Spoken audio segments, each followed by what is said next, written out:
Sa mga nagsasabi dyan na ako ay pinipirahan ng mga followers ko, wag naman kayong magsabi.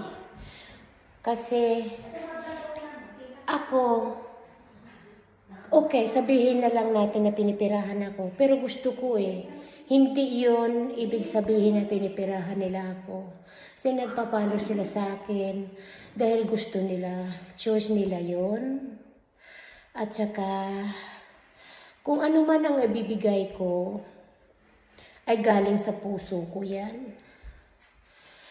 Kahit may matira ako sa sahod ko na kunti, ibibigay ko yan. Hanggat kaya ko. Maliit lang ako mamigay, pero nakakaya ko. Kaya pasensya na kayo sa ibang nagsasabi sa akin, nag-PPM, na pinipirahan ako ng mga followers ko. Huwag niyong intindihin yan, mga followers ko. Tingnan niyo, nandito ako naglilinis sa isang construction na bagong tayo na bahay. Ayan, sa pagsahod ko, kapag mayroon akong natira, alam naman ng ibang mga followers ko na halos linggo-linggo ako namimigay ng maliit na kunting tulong. Hindi ko naman kaya ang malaki. With mayroon cellphone, o mayroon wifi, at mayroon pampabubong. So tama na yung tao nga nagsasabi sa akin, ng mga tao na kasi lahat naman natin yan ay, okay, sabihin ko, lahat yan ay ginusto ko. Ginusto ko yan makatulong sa ibang tao. Kasi nung araw, maliit pa ako, naranasan ko rin kung paano maghirap. Naranasan ko paano magutom. Hindi ako nakapag-aral. Kaya kapag mayroon humingi sa akin kahit kunti lang, ibibigay ko kahit ay mangutang pa ako. Oo, meron akong inutangan doon sa Pilipinas. Mabait siya. Kahit wala akong pera, halos linggo-linggo ako namimigay.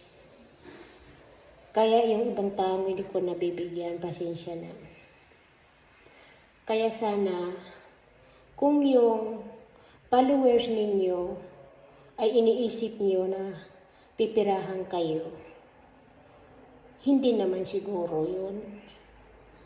Kasi choose ng tao yun, magpalo sa'yo. Choose ng tao, isipin kung ano ka. Choose yung tao, sabihin kung anong alam sa'yo. Kaya,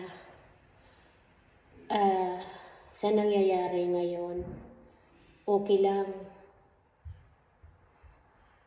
Tatanggapin ko kahit ano yung mga sinasabi sa aking kabilaan. Ipagtatanggol ko ang karapatan ko.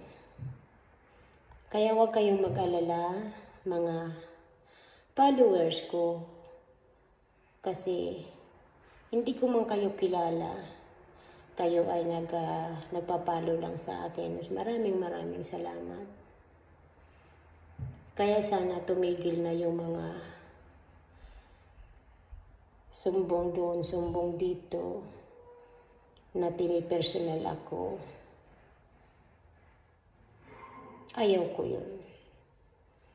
Ayaw ko yun ang sasabihin mo na pinipirahan ka lang ako.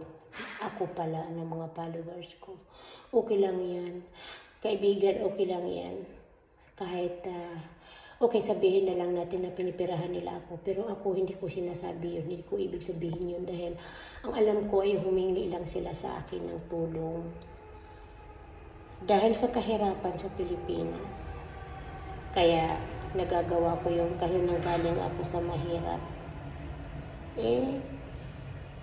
Ano bang iniisip mo ba? Ikaw ba yung nagpapalo sa'yo iniisip mo na pinipirahan ka? Ayan. Hindi ko alam kung ano iniisip mo. Ganun bang iniisip mo? Ako hindi.